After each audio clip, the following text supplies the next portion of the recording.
Have you ever wondered why, the moment this person entered your life, everything you thought you had healed suddenly came back? Not softly, not gently, but all at once. Old fears, old pain, old memories you believed were already behind you. You weren't even thinking about your past anymore. You weren't missing your ex. You weren't actively carrying those wounds. And yet, somehow, after meeting them, you began to feel emotions that didn't seem to belong to the present moment at all. Anxiety you couldn't explain. Jealousy that felt irrational. A fear of abandonment so deep it surprised even you. You might have asked yourself, why am I reacting like this? Why does this connection feel so intense, so familiar, yet so painful? Why does loving this person feel like reopening wounds I thought were closed? And most confusing of all, is this really love or is something else happening here? This is usually the moment people begin to question themselves. They think something is wrong with them. They think they are regressing. They think they've failed at healing. But what if the opposite were true? What if this connection is not creating your pain, but revealing what has never been fully released? In twin flame connections, the pain you feel is rarely new. It is ancient, layered, accumulated through years of emotional patterns, unresolved relationships, and unspoken grief. The twin flame doesn't bring your wounds into your life. They pull them to the surface. Think about it. Before this person, you may have functioned just fine. You were living your life. You were surviving, coping, moving forward. But survival is not the same as healing. Many wounds don't scream for attention. They sleep quietly beneath the surface, waiting for the right trigger. And when the twin flame arrives, they become that trigger. Not because they intend to hurt you. Not because they are toxic by nature. But because their energy mirrors yours so precisely that nothing hidden can remain hidden anymore. That's why this connection feels so overwhelming. You're not just relating to the person in front of you. You're relating to every version of yourself that was never seen, never chosen, never protected. The inner child who learned love meant abandonment. The past self who stayed too long in relationships that diminished them. The version of you who accepted breadcrumbs because you didn't believe you deserved more. All of them awaken at once, and suddenly this relationship feels heavier than it should. Because you're not carrying just the present moment. You're carrying the emotional weight of your past. This is where many people misunderstand the twin flame journey. They assume the pain means something is wrong. They assume intensity equals dysfunction. They assume the connection is toxic simply because it hurts. But pain does not always mean danger. Sometimes pain means exposure. Exposure of patterns you've outgrown. Exposure of emotional debts that were never cleared. Exposure of relationships that ended without true closure. Ask yourself this: why does this person trigger wounds no one else could reach? Why do their words, their silence, their distance affect you more than anyone else's ever did? Why does losing them feel like losing parts of yourself you didn't even know were still missing? These questions are not meant to torture you. They are invitations. Invitations to look deeper than the surface story of romance. Because twin flame connections are not primarily about romance. They are about reckoning. A reckoning with your past. A reckoning with your emotional history. A reckoning with the love you accepted, the boundaries you ignored, and the pain you normalized. This is why the past gets pulled so violently into the present. Your soul recognizes that it can no longer move forward carrying unresolved emotional baggage. And so the twin flame appears as a catalyst. They don't gently suggest healing. They demand it. Through discomfort, through confusion, through emotional intensity that leaves you questioning everything you thought you knew about love. You may notice that memories resurface without warning. Old relationships suddenly replay in your mind. You start connecting dots you never saw before. Patterns repeat themselves so clearly it feels almost scripted. Different person, same dynamic. And that realization hurts more than anything. Because it forces you to ask, was it ever really about them? Or has it always been about what I haven't healed yet? This is the uncomfortable truth of twin flame connections. They don't allow you to bypass your past. They don't let you numb out. They don't let you stay unconscious. They bring your unfinished emotional business straight into your current reality. And while this feels cruel at first, it is actually deeply purposeful. Because you cannot heal what you refuse to see. And you cannot release what you pretend no longer affects you. The past only shows up because it wants resolution. And the twin flame becomes the mirror that reflects it all back to you. Not to punish you, but to free you. Yet here's the paradox. The more you resist this process, the more painful the connection becomes. When you try to control the relationship instead of understanding the lesson, when you chase the person instead of facing the wound, when you blame them for your pain instead of listening to it, the suffering intensifies. Which leads us to an important realization. Twin flame pain is not a sign that you are broken. It is a sign that something within you is ready to be healed. And the reason it feels unbearable is because you have reached the end of emotional avoidance. The past is no longer content to stay silent. And the present relationship is no longer willing to carry unresolved pain for you. So the real question becomes, will you keep trying to save the relationship? Or will you finally listen to what it is trying to show you? Because this connection is not asking you to relive your past. It is asking you to clear it. And that is where the real journey begins. The true role of twin flames in emotional healing. After the initial shock of recognizing how deeply this connection affects you, most people arrive at a painful conclusion. This isn't the love I imagined. You may have expected safety, consistency, reassurance, a relationship that finally feels calm after years of emotional turbulence. Instead, what you encounter is uncertainty, distance, triggers that expose parts of you were hoping never to revisit. And this is where disappointment sets in. Because somewhere along the way, many people are taught that love should heal them, that the right person will soothe their wounds, that true love means finally being chosen without conditions. So when a twin flame connection does the opposite, when it destabilizes rather than comforts, people assume something has gone terribly wrong. But nothing has gone wrong. The misunderstanding lies in what twin flames are meant to do. Twin flames are not designed to love you in the way your wounded self desires. They are designed to interrupt your patterns. They do not arrive to regulate your nervous system. They arrive to show you where it is dysregulated. They do not come to reassure your fears. They come to expose them.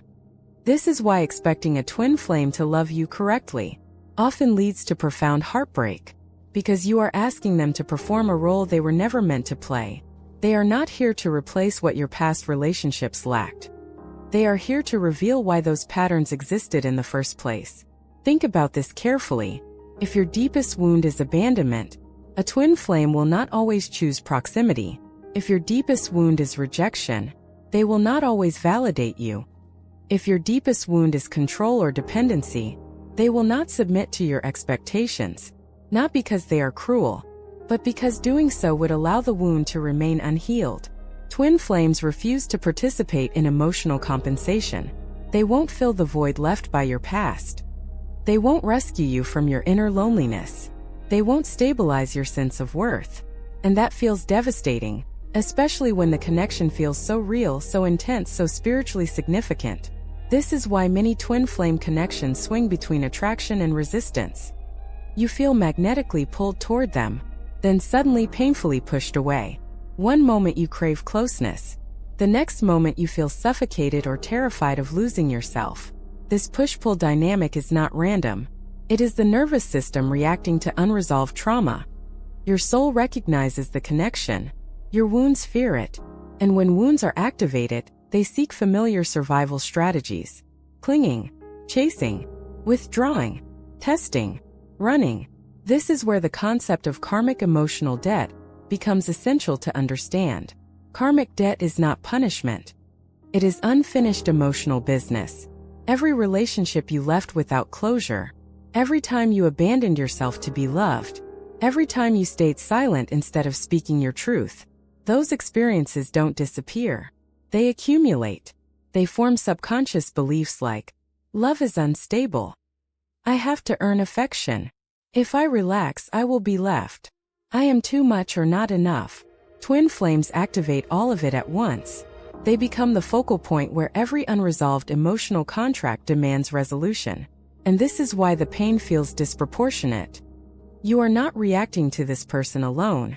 You are reacting to everyone before them. This is also why forgiveness becomes unavoidable on the twin flame journey.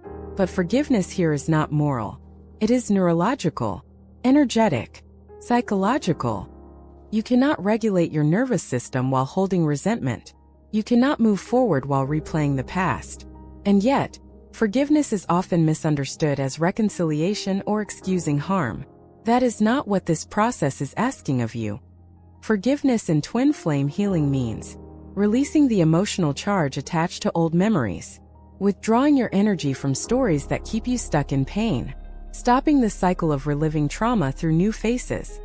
It means recognizing that your pain does not belong solely to the present relationship, and until you make that distinction, every interaction will feel heavier than it needs to be.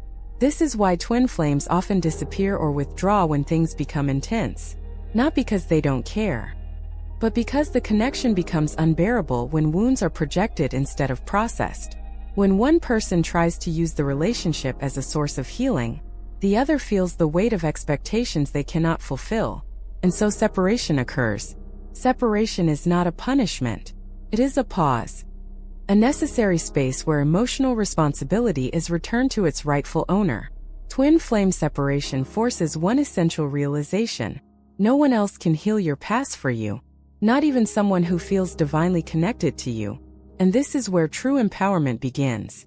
When you stop asking the connection to save you, you begin to hear what it is teaching you. You start noticing patterns instead of reacting to them. You begin soothing yourself instead of demanding reassurance. You choose awareness over compulsion. This is when the karmic debt starts clearing. Not because the other person changes, but because you do. And paradoxically, when the debt dissolves, the intensity of the connection shifts. The triggers lose their grip. The obsession softens. The pain no longer defines the bond. Sometimes the twin flame returns in a healthier form. Sometimes they fade away, having completed their role. Both outcomes are signs of success, because the purpose was never the relationship itself. The purpose was transformation. So if you are currently struggling with disappointment, anger, or grief over how this connection unfolded, ask yourself this. What part of me was asking to be healed through another person? What old wound was hoping this love would finally make disappear? And what would it look like to meet that wound myself without waiting for them? Twin flames don't arrive to give you the love you want. They arrive to awaken the love you have been withholding from yourself. And until that lesson is learned, the cycle will continue. Not because the universe is cruel, but because your soul refuses to settle for unconscious love anymore. At some point on the twin flame journey, a realization begins to surface, quietly at first, then with undeniable clarity. This pain is not just about this person. You can replay the conversations. You can analyze every message, every silence, every misunderstanding. But no matter how much you try to solve the relationship externally, the emotional weight remains. That's when it becomes clear. The real work is internal. This is where the concept of karmic debt enters, not as a spiritual punishment, but as emotional residue. Karmic debt is what remains when experiences are never fully processed, when emotions are suppressed instead of expressed, when relationships end without truth, accountability, or closure. And most people carry far more of this debt than they realize. Every time you swallowed your anger to keep the peace, every time you abandoned your needs to avoid being left, every time you stayed in a situation that hurt you because leaving felt more frightening than staying, those moments didn't disappear. They embedded themselves into your nervous system, shaping how you love, attach, and protect yourself. Twin flames don't create karmic debt. They activate it. They arrive as emotional accelerators, speeding up what would otherwise take decades to surface. That's why everything feels so intense, so unavoidable. The universe is no longer interested in delaying your healing, and forgiveness becomes the central task, not as a moral virtue, but as an energetic necessity. Many people resist forgiveness because they misunderstand it. They believe forgiving means saying what happened was acceptable, letting someone back into their life, invalidating their pain. But true forgiveness does none of these things. Forgiveness is the act of releasing the emotional charge tied to an experience. It is not about the other person's behavior. It is about your freedom. Holding resentment may feel protective, but it keeps the nervous system in a constant state of threat. You stay hypervigilant. You anticipate abandonment. You relive the past through new relationships. And the twin flame connection magnifies this loop, because when karmic debt is activated, every trigger feels existential. A delayed message feels like rejection, distance feels like abandonment, silence feels like erasure. Not because these moments are inherently catastrophic, but because they tap into unresolved emotional memory. This is why forgiveness is unavoidable on the twin flame path. Without it, the connection cannot evolve. And forgiveness must happen on multiple layers. First, forgiveness toward others. Not because they deserve it, but because carrying hatred binds you to them energetically. As long as you are emotionally reacting to someone who hurt you, they still have access to your inner world. Forgiveness closes that door. Second, forgiveness toward yourself. This is often the hardest part. Forgiving yourself for staying too long, for ignoring red flags, for accepting less than you deserved. Many people punish themselves unconsciously, replaying old decisions with shame and regret. But self-blame is another form of attachment to the past. You cannot heal while constantly judging who you used to be. The version of you who made those choices was doing the best they could with the awareness they had at the time. Forgiving yourself restores self-trust. And self-trust is essential for healthy love. Third, forgiveness of the story itself. The narrative you repeat about love, abandonment, or betrayal. Stories like, love always leaves. I'm never chosen. I have to suffer to be loved. These stories are karmic contracts you unconsciously carry forward. Clearing karmic debt means rewriting them. And here is where twin flames play their most misunderstood role. They often behave in ways that force you to confront these narratives head-on. They may leave. They may pull away. They may reflect your deepest fears. Not to confirm them, but to expose them. The pain is not proof that the story is true. The pain is the invitation to release it. This is also why many twin flame journeys include prolonged periods of separation. Separation is not abandonment. It is integration time. It is the space where forgiveness can occur without emotional dependency clouding clarity. During separation, the nervous system slowly recalibrates. You learn to self-soothe instead of seeking regulation externally. You face grief instead of bypassing it through obsession. And in doing so, karmic debt begins to dissolve. This process is not instant. Forgiveness often unfolds in layers. You may intellectually understand it long before you feel it emotionally. That is normal. Forgiveness is not an event. It is a practice. A practice of choosing peace over rumination. A practice of releasing expectations. A practice of returning energy to yourself. And as karmic debt clears, something subtle but profound happens. The twin flame no longer holds the same emotional power over you. You still feel the connection, but it no longer controls you. You can think of them without spiraling. You can remember the pain without reliving it. This is freedom. And from this place, two outcomes become possible. Either the connection transforms into something healthier, grounded in mutual awareness, or it gently dissolves, having completed its purpose. Both are victories, because the success of a twin flame journey is not measured by union. It is measured by liberation. So if you are currently resisting forgiveness, ask yourself, what am I afraid will happen if I let this go? Who would I be without this pain?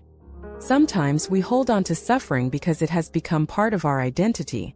But you are not your wounds, and you are not your past. Twin flames appear when your soul is ready to release old karmic contracts. They come to say, you don't have to carry this anymore. Forgiveness is not weakness. It is the final act of self-respect. And once it is complete, the cycle ends. There is a moment on the twin flame journey that feels more painful than the beginning. It is not the confusion, not the intensity, not even the separation itself. It is the realization that this person may not be meant to stay. For many, this truth arrives slowly, resisted fiercely, denied repeatedly. Because if the connection felt so sacred, so transformative, so life-altering, how could it end? How could something that awakened you so deeply simply disappear from your daily life? This is where the deepest misunderstanding about twin flames reveals itself. We assume that meaning must equal permanence, that spiritual significance must lead to lifelong union, that if something changes us forever, it must remain with us forever. But transformation does not require permanence. In fact, some of the most powerful catalysts in our lives appear briefly and leave precisely because their work is complete. Twin flames are not here to build comfort.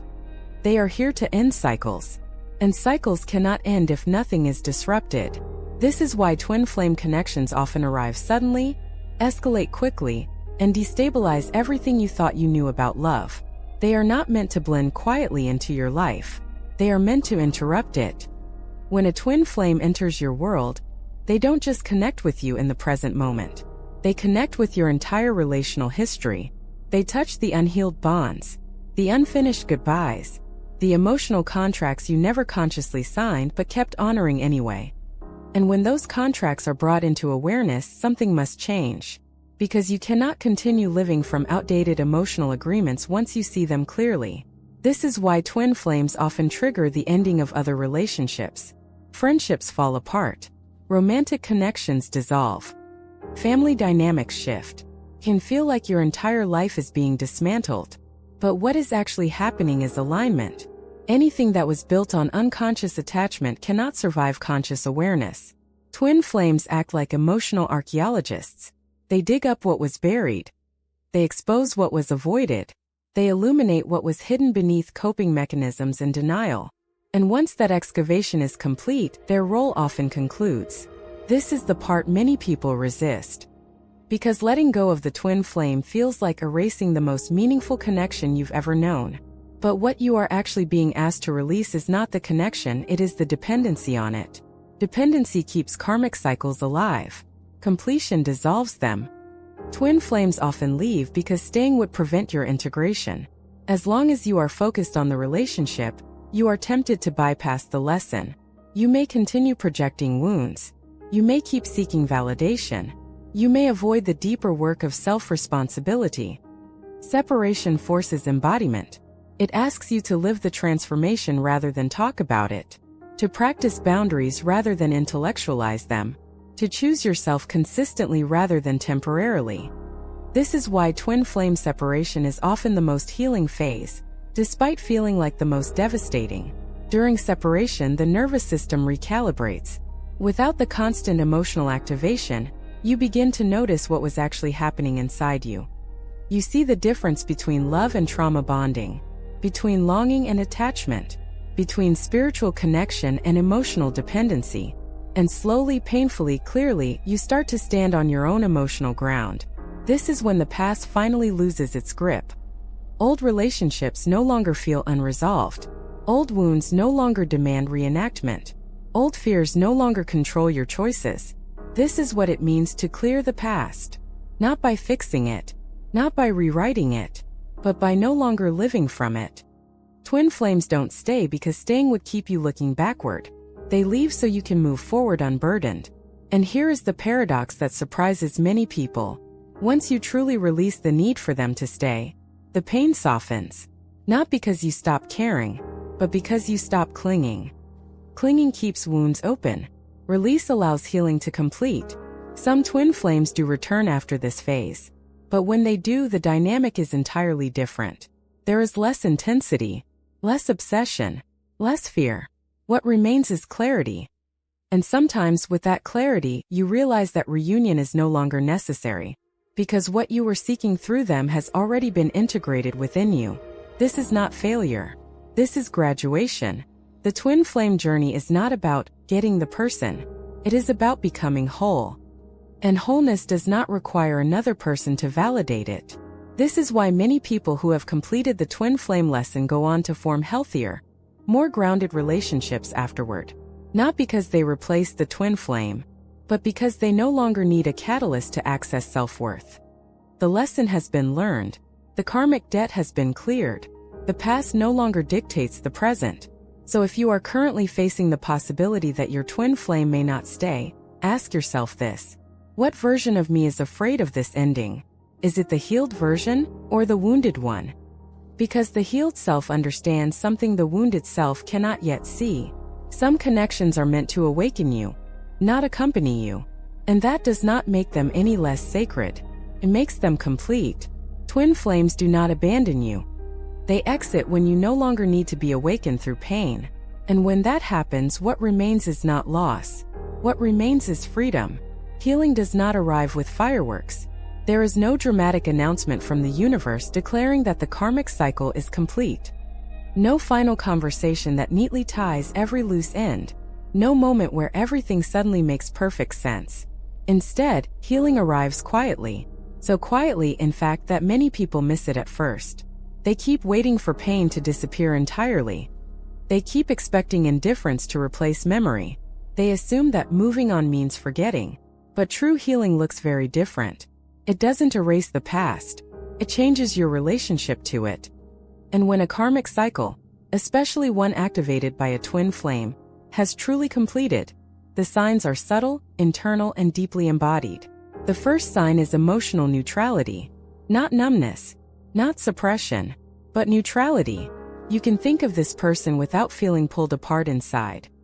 Memories no longer hijack your nervous system. There is no rush of adrenaline, no sudden drop in your chest. The story exists, but it no longer owns you. You may still feel warmth. You may still feel sadness. But the emotional charge is gone. This is one of the clearest indicators that karmic debt has been cleared. Because karma feeds on reaction. When the reaction ends, the cycle ends. The second sign is the absence of urgency. Earlier in the journey, everything felt urgent. You needed answers. You needed closure.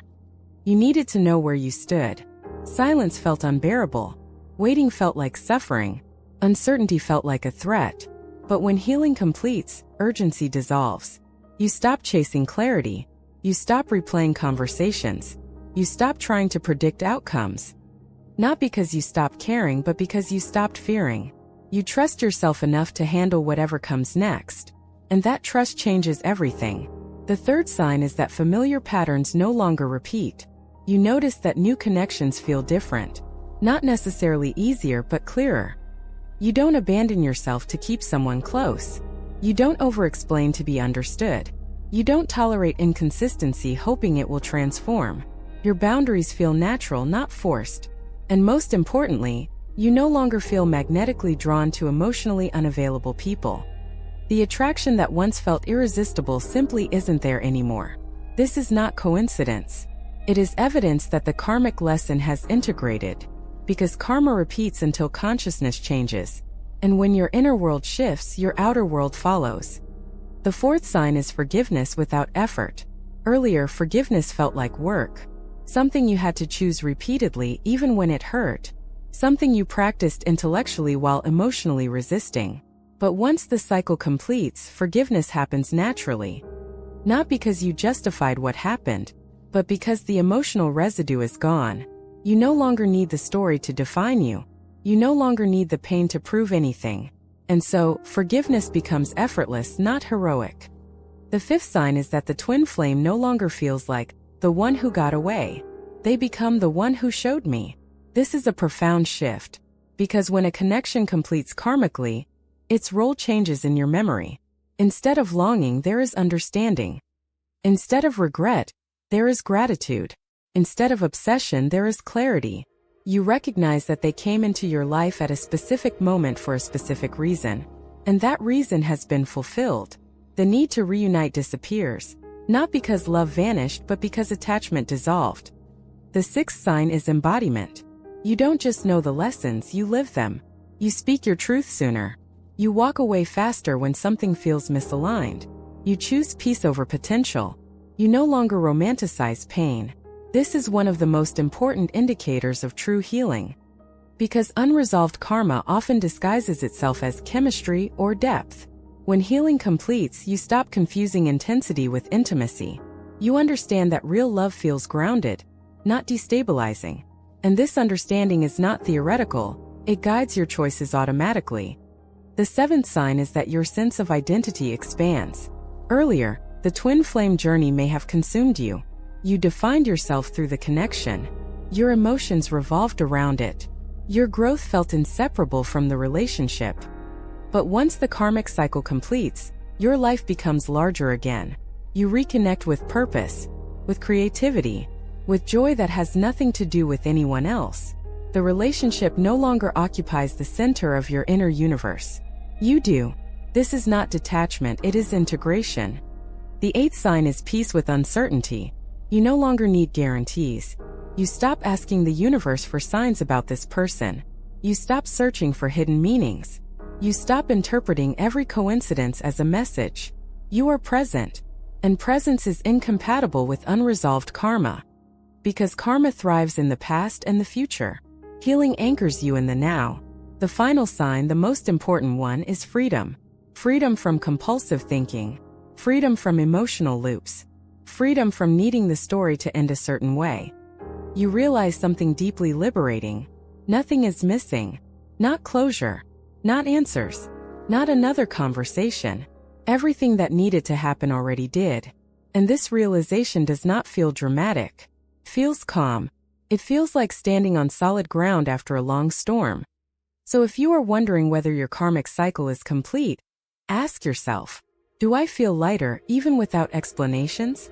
Am I choosing myself without force? Can I let this chapter be exactly what it was without rewriting it? If the answer is yes, healing has already begun. And if the answer is not yet, there is no failure here.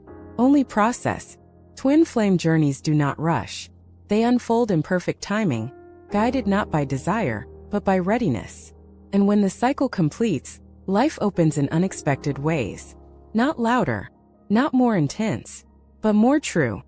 Because the ultimate purpose of clearing karmic debt was never reunion, it was liberation. If you have stayed with this story until now, there is something important you need to hear. This journey was never meant to break you, even if it felt like it did. Even if there were moments when you question your sanity, your worth, or your capacity to love again. The twin flame path does not arrive to punish you for wanting connection.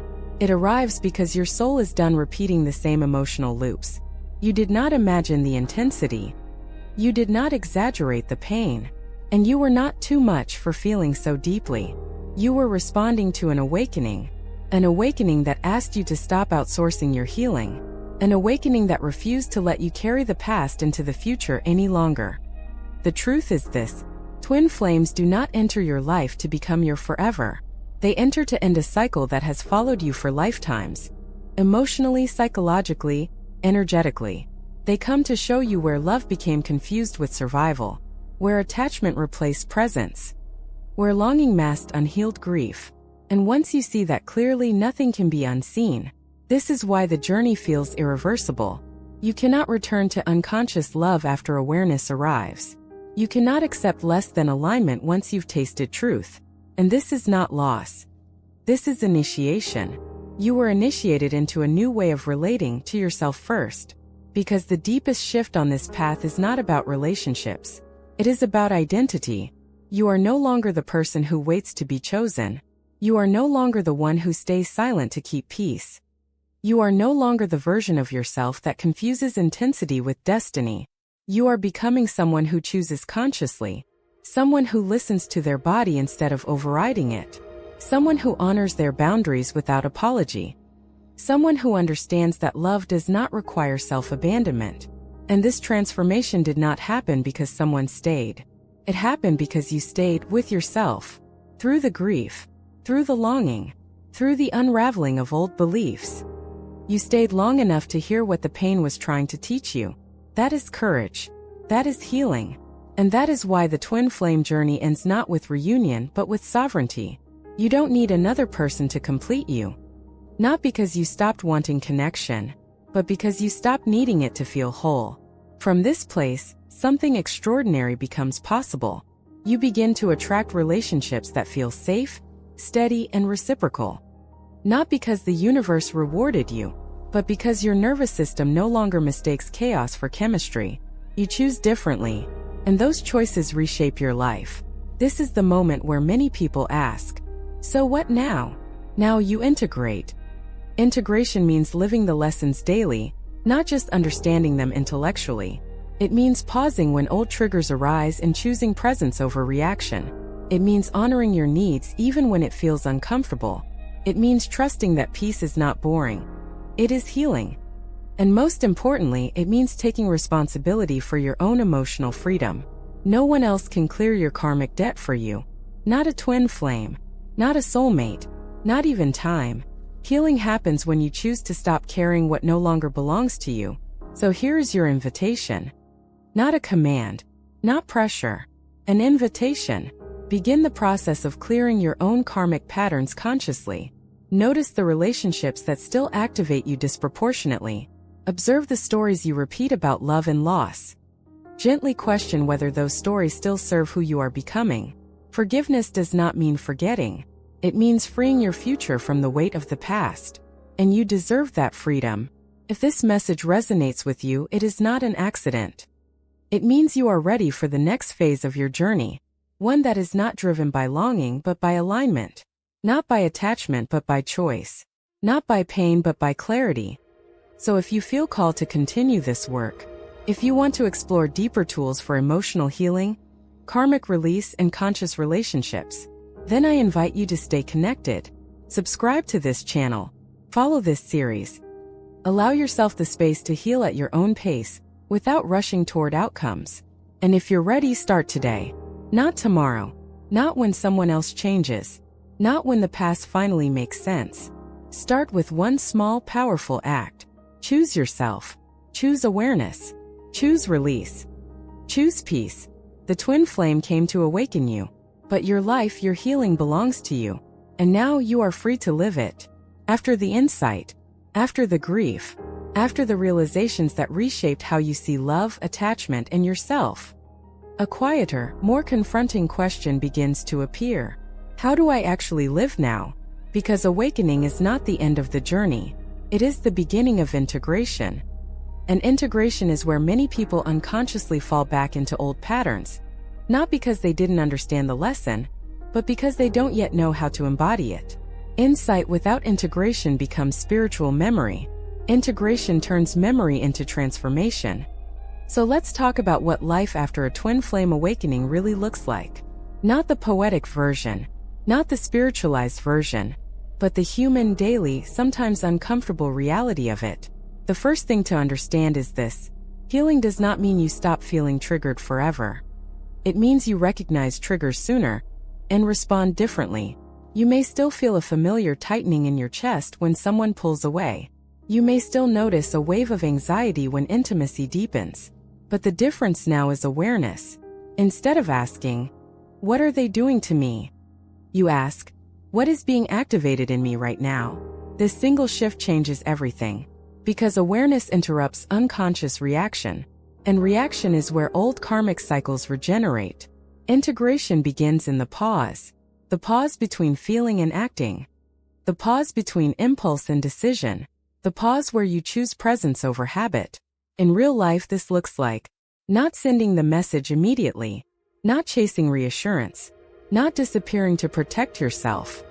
It looks like staying with your body long enough to understand what it is asking for. Often, what it asks for is not another person but safety. Which brings us to the second pillar of integration: self-regulation. Most twin flame pain is not relational, it is nervous system based. The intensity you felt was not only emotional or spiritual, it was physiological. Your body learned to associate love with threat, longing with survival, closeness with loss. Integration means retraining the nervous system to experience connection without danger. This happens through small, consistent practices: grounding yourself when emotions rise, breathing before responding, naming sensations instead of stories. Instead of "I'm being abandoned," you notice, "My chest is tight. My breath is shallow. My body feels unsafe." And then you respond to that. This is how emotional sovereignty develops. Not by suppressing feelings but by meeting them consciously. The third aspect of integration is relational honesty. After a twin flame awakening, many people struggle in new relationships. Not because they aren't healed, but because they are no longer willing to perform. You may find yourself unable to pretend interest, unable to tolerate inconsistency, unable to engage in emotional games. This can feel isolating at first, because your standards have changed but your environment may not have. Integration asks you to honor this shift, to speak your truth earlier, to walk away sooner, to allow people to misunderstand you rather than betray yourself. This is not rigidity, it is alignment. And alignment often feels lonely before it feels fulfilling. The fourth pillar of integration is grief completion. Many people think they have moved on because the pain has lessened, but grief is not linear. Sometimes it returns, not to reopen wounds, but to finish releasing layers that were too heavy to process earlier. Integration allows grief to exist without meaning-making. You don't need to ask, "Does this mean I'm not healed?" You don't need to interpret it as a sign. You simply allow it. Grief that is allowed completes itself. Grief that is resisted lingers. This is one of the most mature stages of healing, letting emotions move through you without attaching identity to them. The fifth element of integration is redefining love. This may be the most radical shift of all. After a twin flame, love no longer means intensity. It no longer means obsession. It no longer means losing yourself. Love begins to feel quieter, more spacious, more grounded, less dramatic. First, this can feel unfamiliar, even boring. But what you are actually experiencing is nervous system safety. And safety can feel underwhelming to a system conditioned by chaos. Integration requires patience here. You are learning a new emotional language. One where consistency is attractive, where presence matters more than passion, where peace is not mistaken for lack of depth. The sixth pillar is purpose reclamation. Twin flame journeys often consume enormous emotional energy. When the cycle completes, that energy becomes available again. And if it is not consciously redirected, it can turn into restlessness or emptiness. Integration asks, what do I want to create with the energy I reclaimed? This is where creativity returns, where purpose clarifies, where life expands beyond relationships. You begin to build a life that does not revolve around waiting. And this is profoundly healing, because it anchors your identity in being, not longing. The seventh and final pillar of integration is trust. Not blind trust in people, but trust in yourself. Trust that you can handle disappointment. Trust that you can walk away and survive. Trust that you will not abandon yourself again. This trust changes how you enter relationships. You are no longer negotiating your worth. You are no longer auditioning for love. You are no longer afraid of endings, because you have already lived through one that transformed you. Integration is not glamorous. It is quiet. It is repetitive. It is deeply human. But it is where freedom becomes sustainable. The twin flame journey cracked you open. Integration teaches you how to live open, without bleeding. So if you are in this phase now, know this. You are not lost. You are not behind. You are not failing. You are learning how to live without old armor. And that takes time. Be patient with yourself. This is not about becoming someone new. It is about finally living as who you already are, without fear. One of the most uncomfortable truths about healing is this. Awareness does not automatically equal embodiment. You can understand every lesson intellectually. You can name every wound with precision. You can even help others navigate their healing journeys, and still fall back into the same karmic loops. Not because you failed, but because some traps only appear after awakening. These traps are subtle. They often disguise themselves as growth, spirituality, or emotional maturity. And unless they are consciously recognized, they quietly rebuild the very cycles you worked so hard to release. Let's talk about them. The first and most common trap is spiritualizing emotional avoidance. After a twin flame journey, many people become fluent in spiritual language. They talk about detachment, about surrender, about divine timing. But sometimes this language becomes a shield. Instead of feeling disappointment, they say, "I'm detached." Instead of expressing needs, they say, "I don't have expectations." Instead of addressing conflict, they say, "I'm choosing peace." This is not healing. This is avoidance disguised as wisdom. True detachment is not numbness. True surrender is not silence. True peace does not require self-erasure. When spirituality is used to bypass uncomfortable emotions, karma remains active. Because unexpressed truth does not disappear, it waits. The second trap is confusing emotional independence with emotional isolation. After deep relational pain, it can feel empowering to say, "I don't need anyone. I'm fine on my own. I don't want to depend on anyone ever again." While autonomy is healthy, isolation is not. Healing does not mean closing your heart. It means opening it without abandoning yourself. When independence becomes armor, it recreates the same disconnection that once hurt you. Karma repeats not only through attachment, but also through avoidance.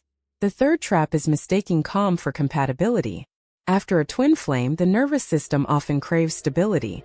So when you meet someone who feels calm, predictable, and safe, you assume it must be right. But calm alone is not connection. Sometimes calm is just emotional distance. True compatibility includes emotional availability, mutual curiosity, reciprocity. If a relationship feels easy, because nothing is ever discussed deeply, nothing is challenged, and nothing is revealed, that is not healing. That is neutrality masquerading as peace. The fourth trap is staying too long in almost relationships. After healing, you may tolerate ambiguity less but not eliminate it entirely. You may recognize red flags but rationalize them. You may sense misalignment but wait for clarity. This often sounds like, "They're still healing. They're not ready yet. I don't want to rush things." But if the relationship consistently lacks direction, availability, or commitment, you are reenacting an old karmic pattern. Not because you are unaware, but because part of you still equates waiting with depth. Healing asks you to choose clarity over potential. The fifth trap is over-identifying with the healed identity. After transformation, some people unconsciously attach to being the healed one. They become the listener, the supporter, the emotionally stable one. And while this feels noble, it can recreate imbalance. If you are always the one holding space but rarely held, that is not healing. That is emotional labor. Karma repeats when roles remain unequal. Healthy relationships require mutual vulnerability, not one-sided stability. The sixth trap is assuming you are beyond being triggered. Healing does not make you immune to activation. It gives you tools to respond. When people believe they shouldn't be triggered anymore, they suppress emotions instead of processing them. This creates internal pressure. And pressure eventually seeks release, often in the form of sudden withdrawal, resentment, or emotional shutdown. Triggers are not failures.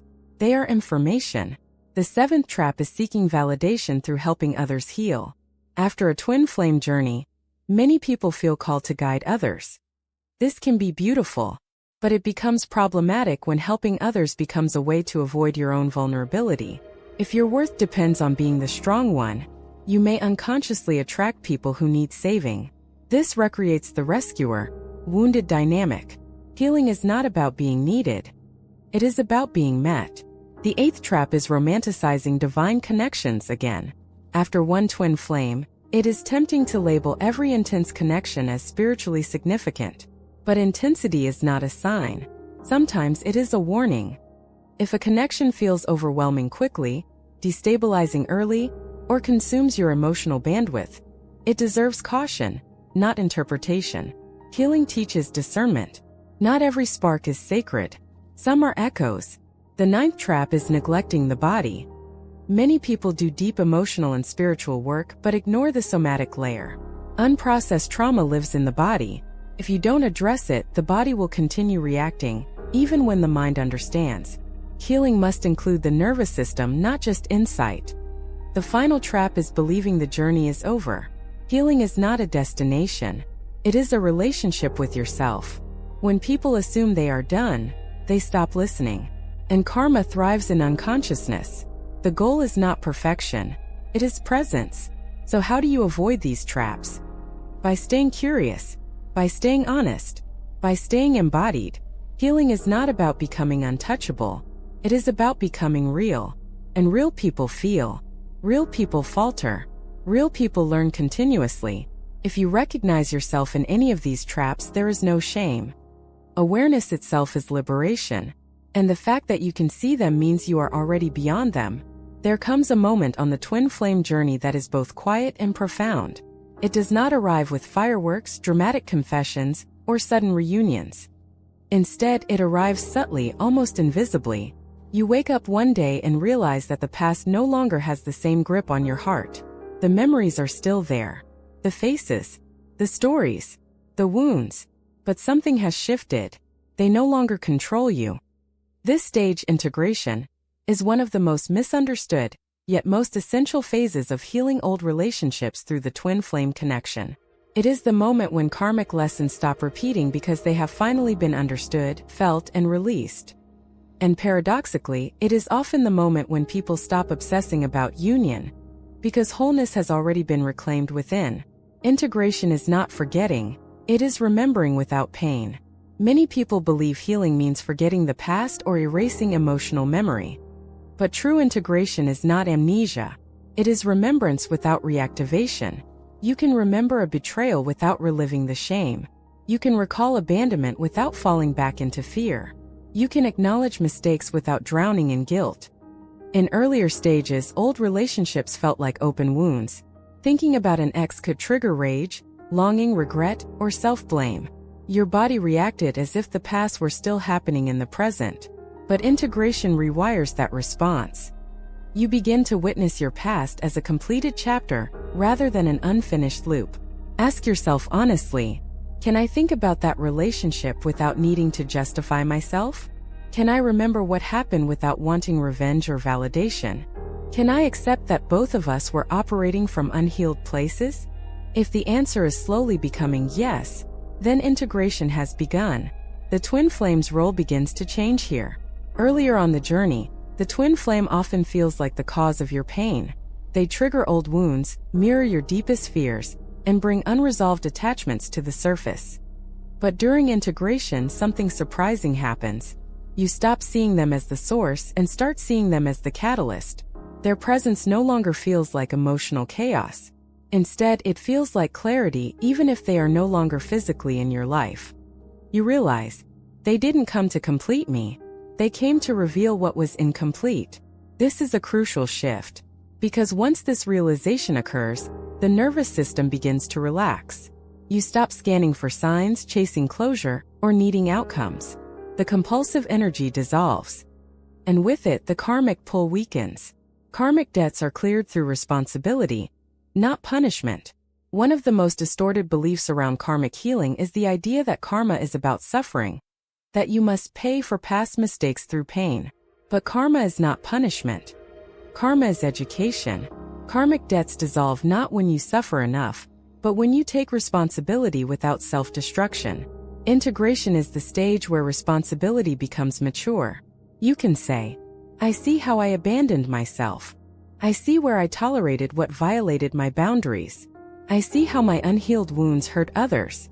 And you can say these things without collapsing into shame. This is powerful, because shame keeps karma active. Awareness releases it. When you no longer need to defend your past self, or punish them, the lesson is complete. Forgiveness becomes natural, not forced. Earlier, forgiveness may have felt like a spiritual obligation, something you should do to move on, something teachers, books, or spiritual content told you was necessary. But forced forgiveness is not forgiveness. It is suppression. In integration, forgiveness happens organically as a byproduct of understanding. You no longer forgive because they deserve it, or I want peace, or I want union. You forgive because you genuinely see the human behind the behavior. You recognize patterns, generational trauma, emotional immaturity, fear-based attachment, survival responses.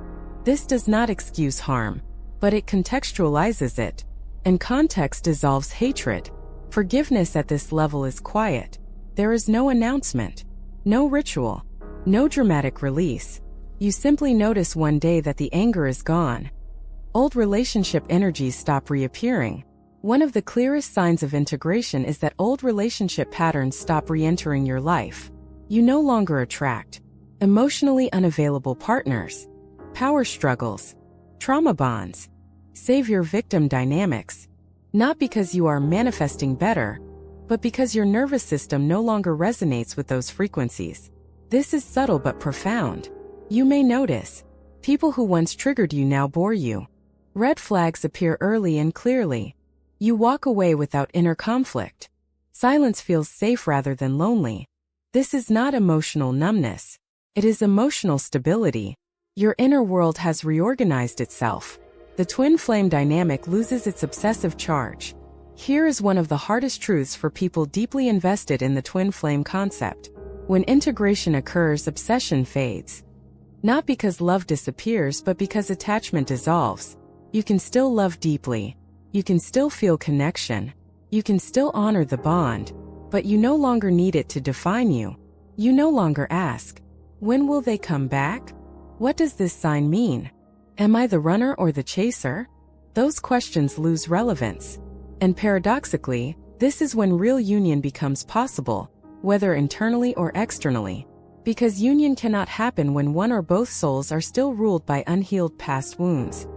Integration is the end of the loop. Karmic cycles repeat until they are integrated, not until they are endured. Integration is the moment when the lesson no longer needs a messenger, the pain no longer needs a trigger, the past no longer needs reenactment. This does not mean life becomes perfect, but it means life becomes conscious. You choose rather than react. You respond rather than project. You love without abandoning yourself. And this is the deepest healing any relationship, twin flame or otherwise, can offer. Question to sit with. Before moving into the final phase of this journey, ask yourself honestly, if my twin flame never returned, if no apology ever came, if no external union ever happened, would I still feel complete? If the answer is almost or even not yet, then the journey is still working, not against you but for you, because the goal was never reunion. The goal was liberation. And integration is proof that liberation is no longer theoretical, it is lived. We have traveled a long path together. From the first moments of recognition, to the dizzying highs and painful lows, through reflection, understanding and integration. And now, as we arrive at the final stage, it is time to see clearly the truth that has been waiting for you all along. This journey has never been about anyone else. Not your twin flame, not your past lovers, not the people who hurt you or left you behind. It has always been about you. The twin flame connection is powerful because it mirrors everything you need to see within yourself. The intensity, the longing, the fear, the passion. It all reflects pieces of your own soul that have been waiting for acknowledgement, understanding, and healing. And the most important lesson is this: you cannot change the past, but you can transform how it shapes your present and future. You can release the wounds, clear the karmic debts, and forgive. Not for anyone else's sake, but for your own freedom. Freedom means conscious choice. Many people walk away from a twin flame experience believing that freedom means detachment, numbness, or isolation. But true freedom is very different. Freedom is presence. Freedom is awareness. Freedom is choosing yourself first without guilt, without fear, without resentment. It means being able to encounter love, life, and relationships without falling into old patterns. It means loving fully, while keeping your boundaries intact. It means recognizing the difference between attachment and connection, between reaction and choice, between longing and clarity. And it begins with the decision to heal consciously. Healing is an active process. Understanding the lessons intellectually is only the first step. Healing requires active participation. It is not passive, it is not optional, and it is not something that can be outsourced. It requires looking honestly at the past. Acknowledge the relationships that shaped you, the patterns that repeated, and the wounds that you have been carrying. Feeling your emotions fully. Do not bypass sadness, grief, or anger. Allow them to flow through you without judgment. Taking responsibility for your choices. Recognize where you contributed to the patterns, where you tolerated what was harmful, and where you abandoned yourself. Forgiving yourself and others. Release the need for revenge, closure, or external validation. Forgiveness is not for them. It is for your peace. Reclaiming your power. Stand in your truth, assert your needs, and choose what aligns with your highest self. Each of these steps is a declaration. I am done carrying the past. I am reclaiming my life. I am free to create my own future. Why the twin flame journey feels so intense. The reason twin flame relationships are so transformative and often so painful is that they accelerate this process. They shine a light on the deepest corners of your psyche. They awaken old wounds, buried patterns, and unresolved karmic debts. They reflect your fears, insecurities, and unhealed desires. And when you face these truths, the initial discomfort can feel unbearable. It may feel like losing yourself, like being abandoned, or like the universe has singled you out for suffering. But the intensity is not punishment. It is opportunity. It is an invitation to evolve. An invitation to stop running from yourself. An invitation to integrate the lessons you have been avoiding for lifetimes. When you accept this invitation, the pain transforms into power. The longing transforms into clarity. The chaos transforms into freedom. Signs that you are ready to clear your karmic debts. Not everyone is ready to start the conscious process of clearing karmic relationships. But if you notice these signs within yourself, it is a clear indication that you are ready. You feel a desire for inner peace stronger than the desire to get back what was lost. You notice patterns repeating in your life and are willing to examine them without judgment. You feel the courage to face emotions that you once avoided. You are willing to forgive, even when it feels difficult. You are ready to take responsibility for your own emotional freedom. If these resonate, it is not coincidence. It is your soul signaling that it is time to reclaim your power. How to begin your healing journey. Starting the process of karmic clearing is both simple and profound. It begins with conscious attention and consistent practice. Here are some steps you can take. 1. Reflect on your relationships. Make a list of the relationships, romantic or otherwise, that left unresolved energy in your life. Identify the recurring patterns, emotional triggers, and lessons hidden in each connection. 2. Meditate and ground yourself. Spend time in quiet reflection. Observe your thoughts without judgment. Focus on your body. Feel the sensations and emotions without needing to fix them. 3. Practice forgiveness daily. Speak forgiveness aloud or write it in a journal. Release resentment and recognize that forgiveness is a tool for your peace, not condemnation of the past. 4. Set healthy boundaries.